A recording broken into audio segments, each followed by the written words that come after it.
It's your professionalism that I respect.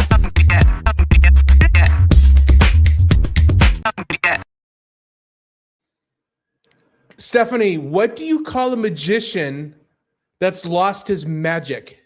Just diving right in, aren't you? It's too early for this. What do you call a magician who's lost his magic? Ian. It's a cerebral joke. How do you spell magician? All right, go ahead. You guys tell yours.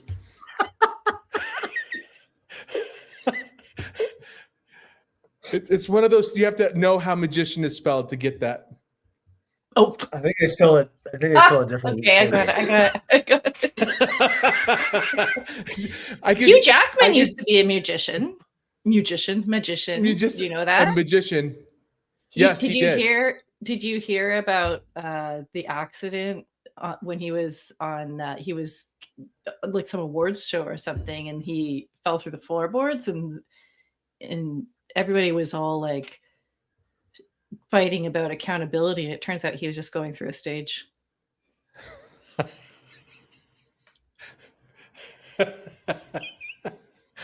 It's a good story. I didn't know about that about Hugh. Mm-hmm. Yeah. Points for timing. Yeah, did I ever tell you about the time that I worked at a bank? No. No, I was a banker. I was a bank teller, actually, but I got fired. One of the many jobs I've been fired at in my life, but this one was weird because this old lady came in and said, "Hey, I'd really like to check my balance." So I walked around the counter and pushed her over. I saw it coming. Well done. Yeah. Chris, we're talking about luck today.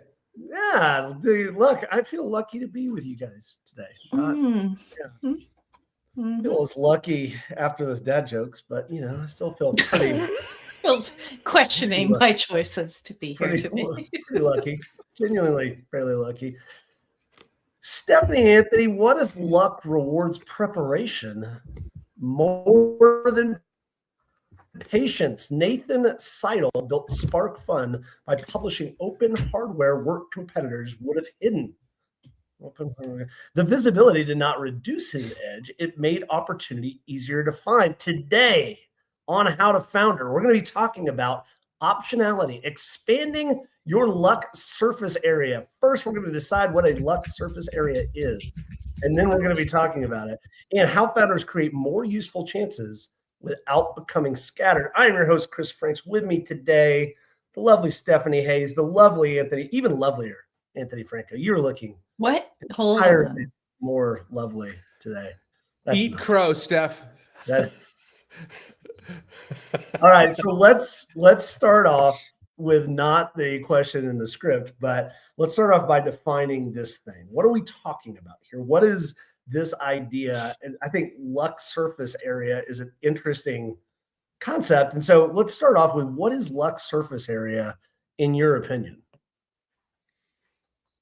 It's my camera just doesn't want to focus. Because you're too lovely today. That's why. Yes. I was just thinking it was your face, Anthony. I didn't think it was the camera. I just put on my glasses and I was like, "Whoa, you're not lovely." I'm taking my glasses off. Filter. Attractive, unattractive. Attractive, unattractive.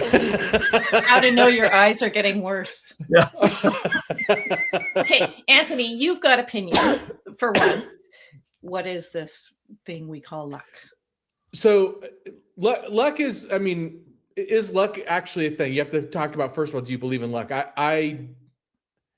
I do, but you can't just sit in your chair and wait for something to happen to you. You have to, I call it expanding your luck surface area. How many opportunities are you chasing? How many people are you talking to? How many,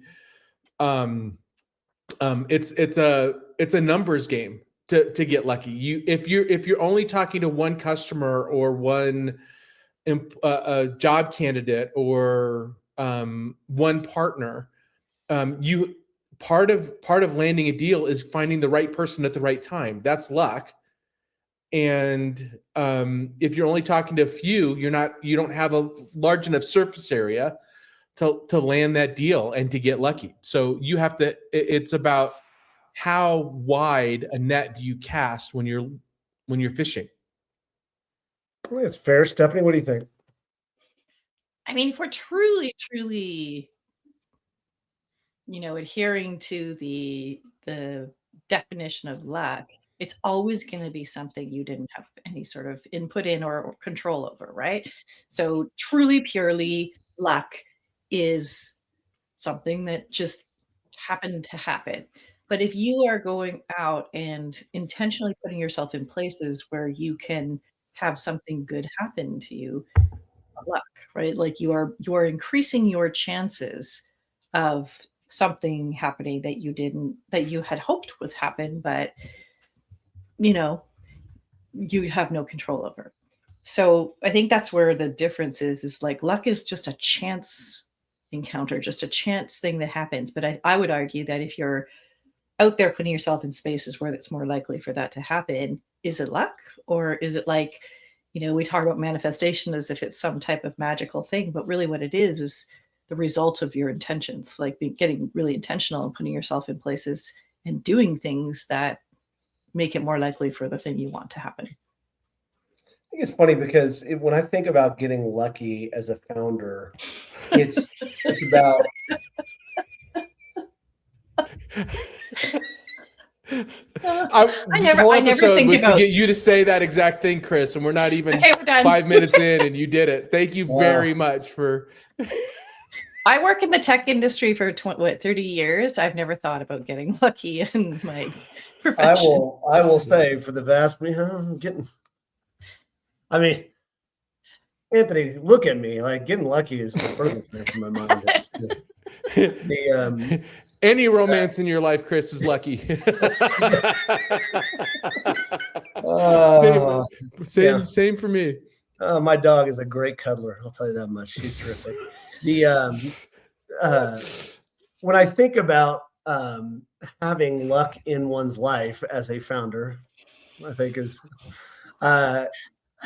it has to do with product market fit and timing.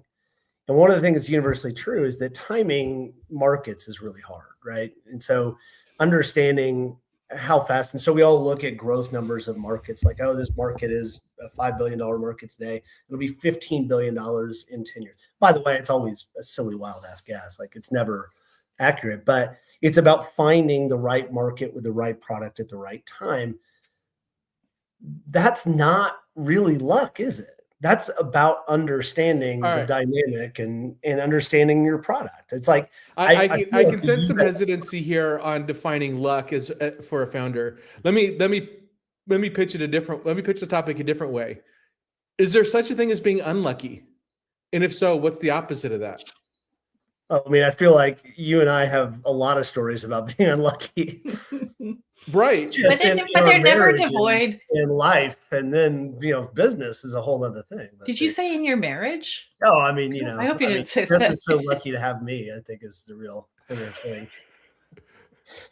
I think of luck as like, I was driving and some out of control semi truck just missed me. That I got lucky, but I had no control over what was happening with the semi truck, and it really, like, there's hundreds of people on the road. I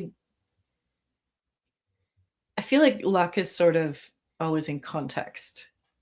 You know what I mean? Like we consider it lucky because we're something that we want it, right?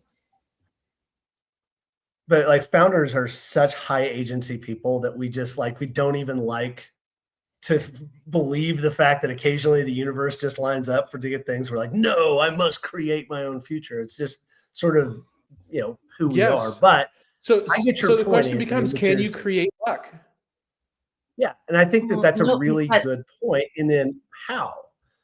So how is this luck surface area? And so I like the idea of luck surface area because it feels like something I have agency over. It feels like I can create that, right? I can create. Well, then it's not luck. you're just talking about opportunity. So luck is an unpredictable force or random chance that causes positive or negative things to happen. Random chance or unpredictable force. Well, if you're putting yourself in a position where that happens to you more than often, what we call luck, it's not really unpredictable or random, is it? Yes, it still can be unpredictable and random. I was So gonna if say you go maybe to not if random, you but unpredictable. if you go is going to the casino and hitting blackjack lucky? Or I would say it is. It's a little bit about luck. It's a little bit about the odds being the odds being not in your favor and you still winning. That is what they call luck, is gambling. But you can't get lucky in a casino. Sorry, there's jokes in there as well. Yeah, if you never go. Exactly right. That's right. Or how often do you go? How often are you putting coins in a slot machine? So can you expand your ability? You're never going to win the lottery if you don't play. You know what's lucky? Lucky is me going in, sitting down once and winning the jackpot, right? Luck, if I go all the time, my luck is going to weirdly increase, if that's how you define it. If I go all the time, the chances of me sitting down and winning everything right away, like that's luck. But if I go all the time and I happen to win something now and then, that's not luck. That's me just increasing my odds of it happening. Here's the what we know, and Anthony, I talked about this in the speech I gave a few weeks back, which is we have no ability, despite tons of studies, to predict whether a company is going to be successful. We don't know. Like, we can't understand what factors make companies successful and what companies aren't successful, right? And so in so doing, are you just... My focus is not, my autofocus on my camera is not working. It's bothering the hell out of me. Nobody's focus is working today, apparently. Yeah, I'm going to say, yeah. I mean, ADHD is a bitch, or fun, one of the two. It's great. I just took my meds. We'll be okay. It'll be fun. But the point there is that we don't understand those factors. And so, yes, there's these things that happen that are undescribable. They are things that are predictors of success that we can't figure out. And calling that luck is just as good as calling it anything else. And so I like this idea of saying there is this unknown element to success within a startup. And it is about hard work, but that's table stakes, right? Hard work, understanding your market, understanding those things is just what it takes to be a good founder. Now, there are these external factors that have to line up for your company to be successful. And we hear about and I'm not kidding. Like, I was super unlucky in a couple of my business things. Anthony, I would say you were unlucky for some complete forces of randomness in some of your business stuff. So there is such thing as bad luck. And so I think you do have to define the fact that there are these forces out there that will line up. And when they work for you, it's what creates a successful business. And they're just too variable for us to predict. And so along the question, if we call that thing luck, the unpredictable nature of that, and we define that we need to, as founders, increase our luck surface area, which I like that as an analogy. How do we do that, Anthony?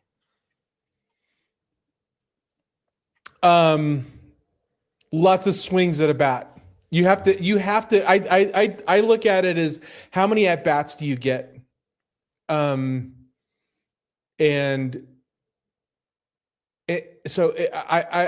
would I describe that? It's ensuring that you're constantly experimenting and constantly questioning, even more so than swings at the bat. I think it's also questioning if you've seen some success in your business, questioning whether or not that was your brilliant strategy or if you just got lucky, and not constantly relying on the fact that you're here because of your brilliance and not just because you got lucky. So that humility of going, wait, what fortuitous circumstances got me here? Be grateful for that and don't rely on those fortuitous circumstances always being aligned. So part of not becoming unlucky, and I suffered from this in my last company, is believing that you're there because of your brilliance and not because you got a little lucky. And then also always constantly taking as many at bats as you can in different customers, ICPs, markets, partners, etc. Just lots of at bats, lots of experimentation. Stephanie, what do you think? Yeah, I see it. I see it quite the opposite. That just saying, "Oh, I got lucky," is really disempowering. And I think we have to constantly be looking at what we do and what we can do and what we're capable of, and Yeah, I think that's a woman out thing. how You need we- to feel empowered. I think Chris and I are just resolved to the fact that we have no power whatsoever. Or it's the opposite, that middle-aged white men think they have all the power. Not the smart ones. No. Well, it's an interesting observation, because there is a gender thing, right? Like women are we're still behind, right? We still come into the world and live in the world, with all this cultural commentary. So women are very much always looking to feel more empowered, right?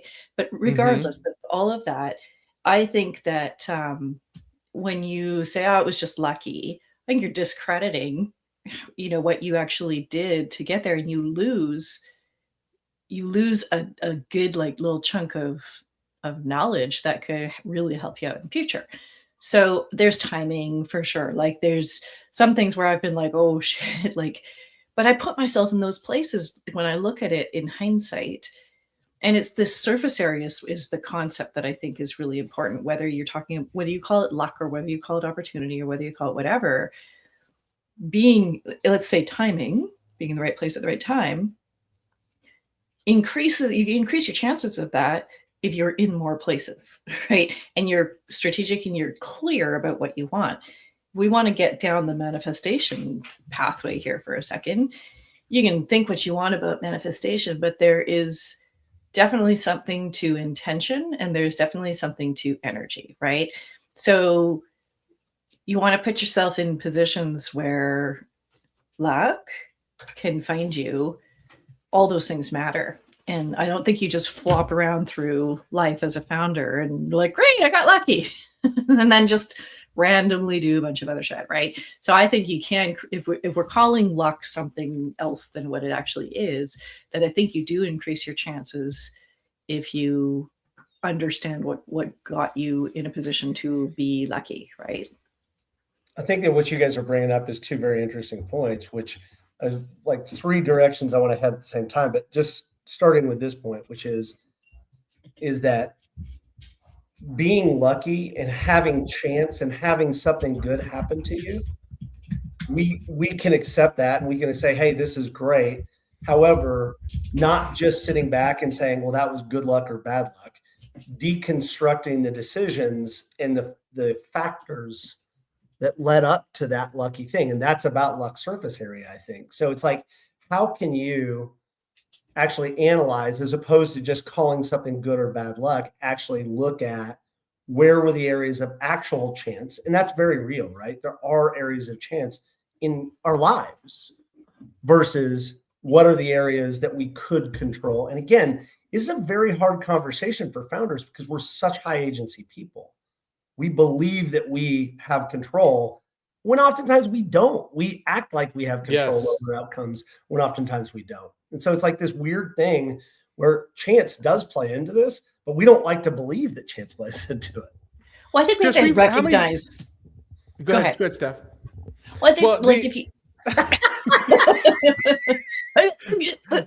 Anthony and Stephanie, just because you guys are in my thing. Go, Anthony. So, I mean, we've all met those founders that that were born on third base and thought they hit a triple. Yeah, and they literally just got lucky, and the ones that are humble about it, the ones that are like, "I just got really lucky," they're likely to be more successful than the ones that think it was because of their brilliance and will and grit. In fact, getting lucky can be a crutch that hinders you moving forward, because you just think you're just going to you just found this formula that doesn't exist. So I do think, Steph, that it's way healthier to believe that you got lucky, and to constantly not attribute where you're at with your qualities and your talent, and to always be questioning that, because it's the risk of doing it the other way is way higher of you failing than not. Well, I don't think that's the only option, is that either I'm humble and realize I got lucky, or I think I'm amazing and it was like, I think it's actually more like, oh, that happened. Where were we, or what did we do to get in a place where that could happen? And let me flip it, Yes. to kind of make That's this it. point, right? You nailed it. There was a period in my life where everything was going wrong, like big things, like one big thing after another, after another, after another, after another. And if I had just believed I just have bad luck, I would have just sunk into a hole of being like, well, there's nothing I can do about this, right? And because I knew that I had some responsibility for those things happening, and maybe not like directly, timing definitely was kind of not on my side. But when I could look at it and say, I see what happened here, or here's something I need to do differently, I would have just stayed in that like depressive hole of just feeling like I'm just a person who has bad luck. And if you look at research on luck, there's 3 things that researchers say can control how much luck you have. One of them is from motion. So that's like experimenting, being out there, trying new things, being in places, et cetera, et cetera. There's psychological, like believing that you can receive these things, that you have the confidence to go out there and get what you want. And then awareness, right? It's keeping your eyes open for unexpected openings. Like, I walk through every door that opens for me. And I think a lot of people sort of sit there and question it and try to know whether it's the right thing or not. And that awareness can also improve how much luck you have in your life, right? So there's the motion, the being in places, the being in motion, the trying and experimenting, and just being curious, right? You never know what conversation is going to lead into something else. You never know what this, attending this event is going to do for you. So that's the surface area. It's the motion, the psychological part of it, and it's the awareness. And I think that the three things can, if we're talking about luck as a surface area, can actually improve your surface area. I think you just went from not liking the topic to proving the point. Well, no, I still maintain it's just not the right definition of luck, right? Luck is very chance and unpredictable, and if we're talking about being able to influence that, yeah, but you can influence. I mean, they have done studies where if you're flipping coins and you believe it's going to be heads, yes, that's manifest. It's more likely to be heads than tails. That's intention and manifestation, which means you have some control over it, right? Right. But now flipping a coin and heads or tails is the definition of luck. So yes, we're on that. We're exactly we're arguing just to argue at this point. Yeah. Are you new here? Like, I think there's another point that I want to go to, which is slightly adjacent to this, and it's along the same lines, which is, if we're talking about, there are factors that happen, and we'll call it luck, and they're unpredictable, right? They're things that we can't easily predict. However, people that have activity and do things tend to be more lucky. And I know it's kind of a rough summation of what we just said, but that's sort of where we've landed. Hey, those people that actually go out and make themselves more available, they get out there, they take chances, they look for opportunities, that makes somebody, quote unquote, lucky. But there was a conversation that I had last night, and I think it's one where you just brought up, Stephanie, 2 things: this idea of focus and this idea of vision. of like what it is that you have. As I'm out of focus, we're talking about that this podcast is lacking entirely in this particular episode. But there's this idea of vision. And I think it's this concept that to be successful and to, in this case, be lucky, which is to have these undeterminate factors, you have to know what it is that you want. And you have to have some sort of vision about what success looks like to you. And that seems very simple as a founder because you say, oh, I just want to be successful. It's actually way more difficult. I think understanding what your vision of success is as a founder, what your company's vision of success is, and how you want to do that, I think getting clarity on that begets the right activity.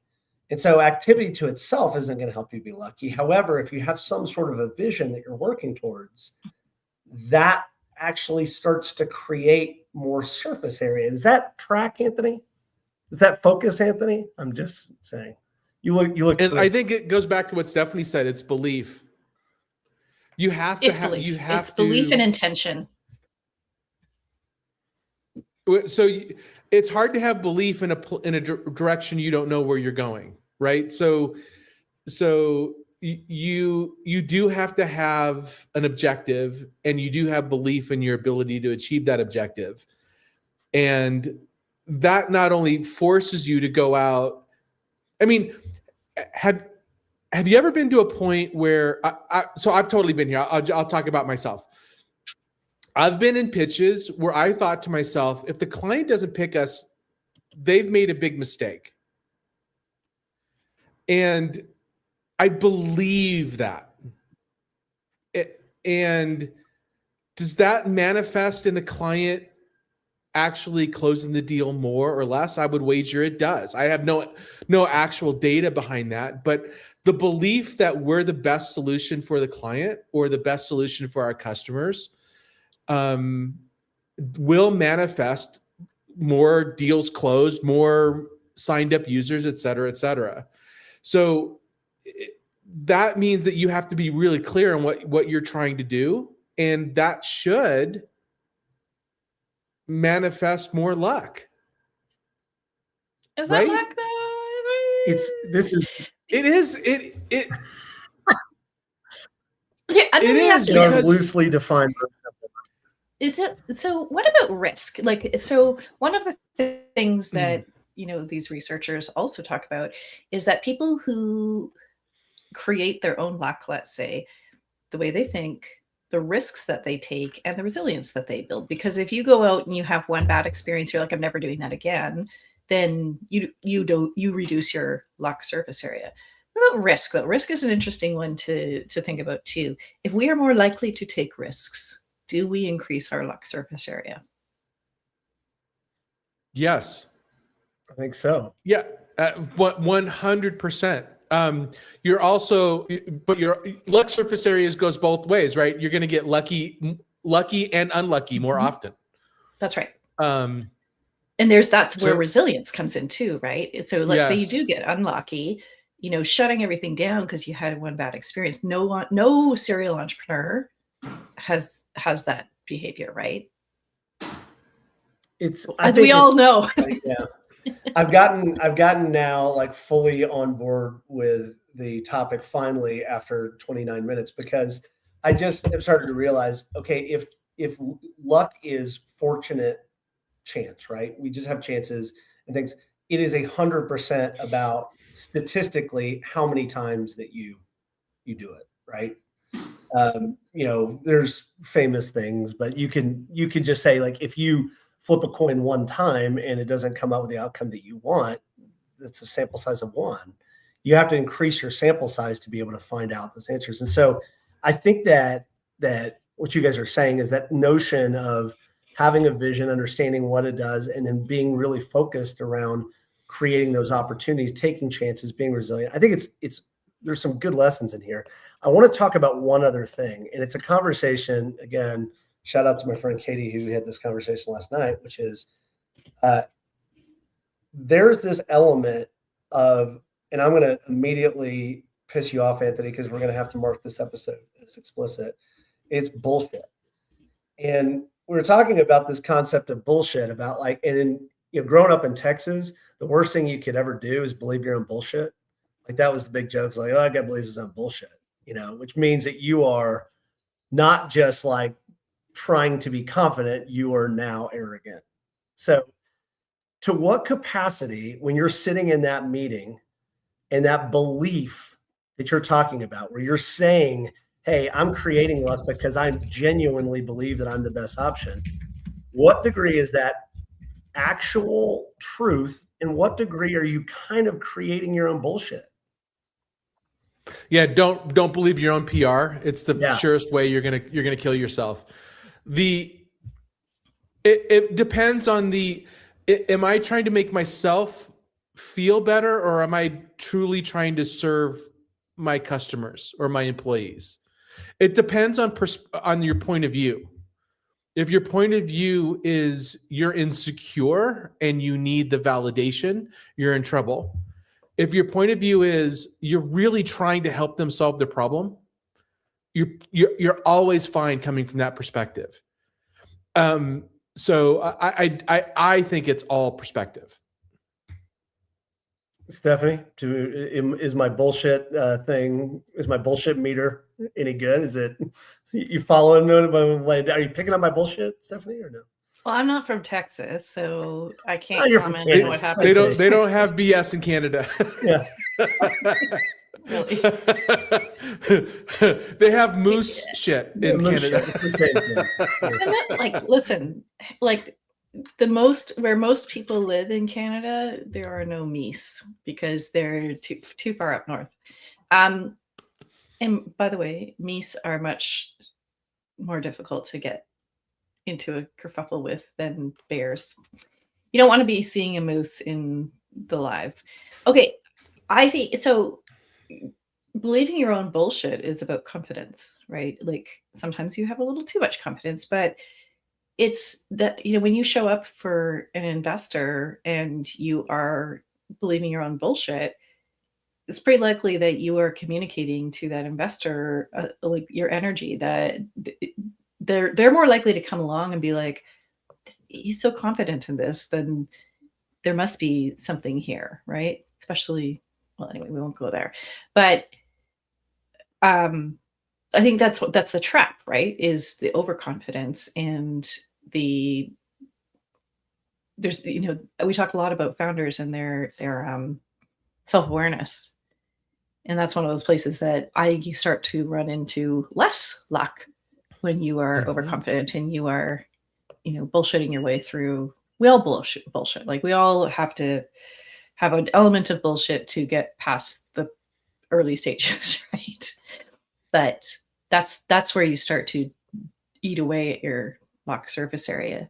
It's when you are not acting like a system and taking in all of the feedback and taking in all of you're noticing and you're seeing clearly what's actually happening rather than buying into a story. I mean, we've talked all around this. I'm trying to figure out a way to bring it to a single point, but to wrap up this part of the conversation, and we can get to the speed round, which is confidence. You have to be confident. You have to, because if you're not confident as the founder, no luck, good things will ever happen. You have to have that vision. You have to be confident in that vision. But yet, this is the weird dichotomy, Anthony, is that you have to then be humble enough to question when you are fortunate. Confidence does not equal knowing all the answers. Confidence is knowing that you'll figure the answers out along the way and you have enough information to get started or to move forward. Very well said. Yeah. And there's one last thing here, and it's being ready to seize those opportunities when they come. Like if you get lucky and then you're not ready to run with that, you've got to be ready, and you got to operate as if these things are going to happen. Yeah, I think it's well said. I mean, anything else before we go into the speed round about wrapping this thing up? So our goal is to try to create this idea of luck surface area. We do that by having a vision. We do that by being confident in that vision, being confident in the fact that we don't have all the answers, but we'll get there because we're going to be committed. I like the idea, Stephanie, that you brought up, that luck has a lot to do with perseverance and grit and coming back. It's having a lot to being very clear. And you saying manifesting, I'm just saying very clear vision about what you want to create in the world. And I think that, ultimately it is about statistically, how many at-bats you can get. How else can we wrap this up, guys? Anthony? Well, I would add one thing, and that is, luck can seemingly be lucky that somebody made it so quickly without understanding what they're going through and doing day to day. So luck is also perspective. Like that person, that founder got lucky, may or may not be true. But what did they do that got them where they are? Is often a hidden piece of the equation as you're looking at it from an outsider's perspective. Yeah, I think it's well said. All right, are you ready for the speed round? That's not really a question.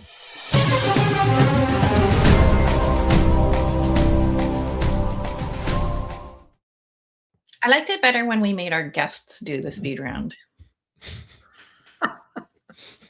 So one good thing about having guests, the look on their faces, they were like, "What the fuck is this question?" And then they'd have to answer it. Yeah, it's great. And then we ask a series of asinine and mundane questions. I'm going to ask a question. Anthony, you answer first. Stephanie, second. Open doors or chosen doors? Which creates better luck? I don't know what a chosen door is, but you can. So it's asking: do you go through doors that are open for you, or do you go choose your own doors to walk through? The answer is both. You have to do both. Stephanie, if that's an answer, then I'll say yes to both. If I had to choose one, I would have said open, but yeah, both. We're gonna say both. Public learning or private planning before the market notices. I'm not sure what this has to do with luck, but it's a good question. Public learning or private? What's public learning? Is this I don't understand. Like, you're blogging about all the things you've gotten wrong versus, keeping it all quiet. Has nothing to do with luck. That's a terrible question, and I need to lash the question writer. I was going to say shame on your AI. Awful question. So I think I see where this I see where this is going, in that this is not woo. Manifestation is all about your intentions and what you make happen. But this is about, if I'm putting it out in public that this is what I want, am I more likely to have good luck in it? Yes. That's your surface area, right? One big bet or 10 proof signals. What's a better choice? 10 what? 10 proof signals. I think it's a false choice. So sorry, but I think you can make one big bet and also make a lot of small bets. If I have to choose one, it would be 10 proof signals. Okay. Stephanie? Yes, you're increasing your surface area. 10. Yep. Chance meetings or intentional personal branding with dedicated, targeted outreach? What matters more? Curated reputation, for sure. I think we need to talk to HR. How much notice do we need to give our question writer? It wasn't. I'm going to say yes. We're going to say yes. All right. Well, really good episode, Stephanie and Anthony. Crappy speed round. Kind of a fizzle there at the end. We're going to have conversations about what speed means in a speed round too. We didn't get lucky with this, with the. got a little bit unlucky with that. Deep dive recommendations: The Luck Factor by Richard Wiseman and Little Bets by Peter Sims. Good conversation.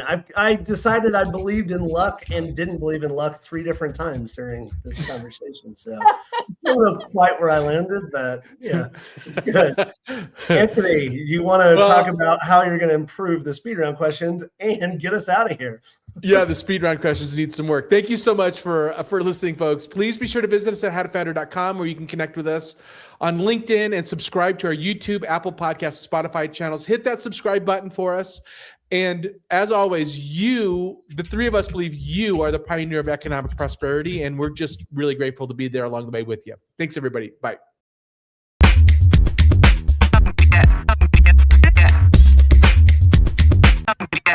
It's almost as if you have no business training at all.